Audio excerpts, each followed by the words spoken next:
This morning, President Trump is calling on Republicans to change the rules in the Senate to reopen the government. Trump posting overnight, it is now time for the Republicans to play their Trump card and go for what is called the nuclear option. Get rid of the filibuster and get rid of it now. The move would allow Republicans to pass a bill to fund the government with a simple majority instead of the 60 votes currently needed. But Senate Majority Leader John Thune has warned against this move, saying it could come back to bite Republicans whenever Democrats take power back. Meanwhile, millions of Americans fear their food assistance or SNAP benefits will run out tomorrow as the government shutdown drags on. I've gone to social media to ask for help from everyone that I could possibly think of. It now appears a federal judge hearing a lawsuit over emergency funding may step in. Judge Indira Talwani saying right now Congress has put money in an emergency fund for an emergency, and it's hard for me to understand how this isn't an emergency. Republicans argue it's not that easy. If they transfer funds from these other sources, it pulls it away immediately from school meals and infant formula. The judge dismissing the administration's explanation, saying, I want agency action, not lawyering. We're not going to make everyone drop dead. The judge could compel the administration to release the funds, but whether the Trump administration will comply remains to be seen. And even if it does, the emergency funding available would still fall short of the monthly SNAP payouts. Back on Capitol Hill, Democrats digging in,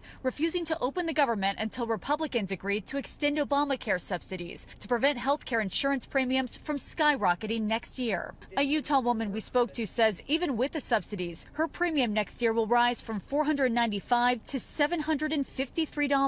And without the subsidies, it will more than quadruple to more than $2,100. We can't afford to double what it costs for us to live just to have health insurance. Republicans argued the Affordable Care Act, which set up Obamacare, was a bad law that drives up premiums and strains doctors.